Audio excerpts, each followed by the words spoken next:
The Galactic Council had made their decision with cold precision. Humanity would be relocated.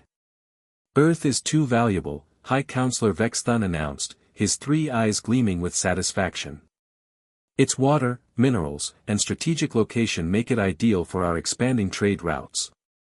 The humans will be compensated with Kepler 438b. The other species nodded in agreement. The Zytharians, the Mulgar Empire, the Centauri Collective, all saw the logic.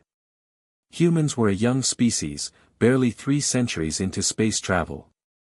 They had no real power, no allies, no way to refuse. Ambassador Michael Richardson stood alone in the chamber, his jaw clenched. Kepler 438b is classified as a Class 9 Deathworld. The survival rate for colonization is less than 2%. Then your species will adapt, Vexthun replied dismissively. Or you won't. Either way, Earth will be ours in 6 standard months. The chamber erupted in what passed for laughter among the assembled aliens. 6 months later, the exodus began. 12 billion humans loaded onto colony ships, their faces grim but determined. They took everything they could, technology, seeds, weapons, and most importantly, their spirit. Captain Jennifer Hayes commanded the lead vessel, Indomitable. As Earth shrank behind them, she addressed her crew over the intercom. They think they're sending us to die, she said, her voice steady. They think a death world will break us. They forget where we come from. Kepler 438b was hell. The gravity was 1.4 times Earth standard, making every movement exhausting. The atmosphere had 30% more oxygen, causing fires to spread with terrifying speed. Storms raged across the surface with winds exceeding 200 miles per hour. The native predators were massive, intelligent, and hungry. The first week claimed 3,000 lives. But humans had survived ice ages. They had conquered deserts, jungles, and frozen tundras. They had thrived on a planet that tried to kill them for millennia. Colonel Marcus Webb led the military contingent. On Earth, he'd been a Marine. Here, he was humanity's sword and shield. Dig in deep, he ordered his troops. We're not visitors here. We're colonists. This is our home now, and we're going to make it kneel.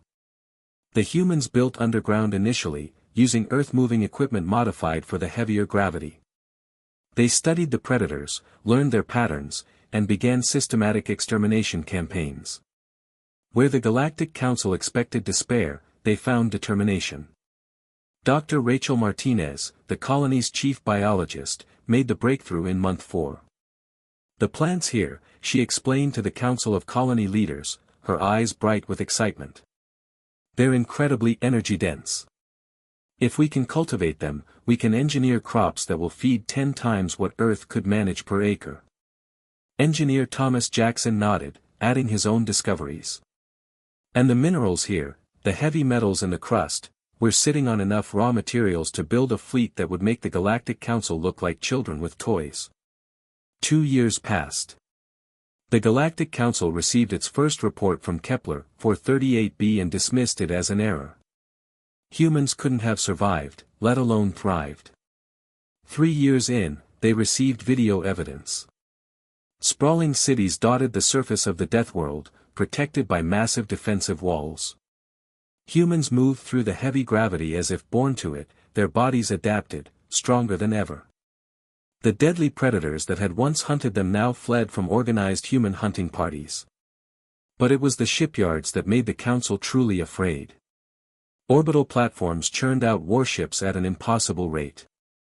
Humans had reverse-engineered galactic technology and improved upon it, utilizing the unique resources of their new homeworld.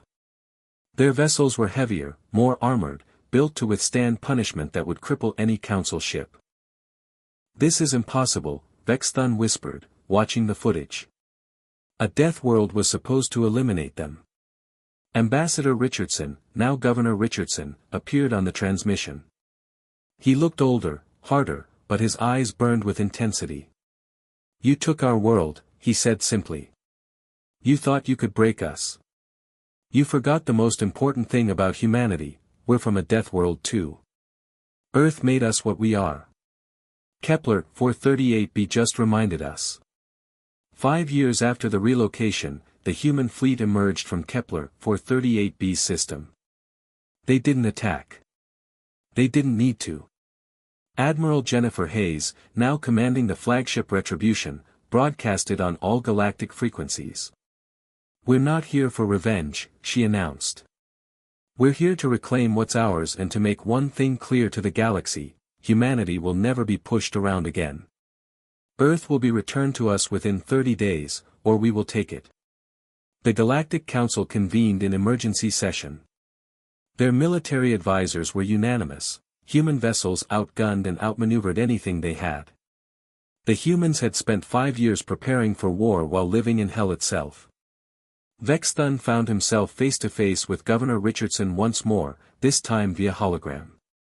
"We made a mistake," the counselor admitted, something no one had ever heard from him before. "You made several," Richardson replied coldly. "But here's what happens now.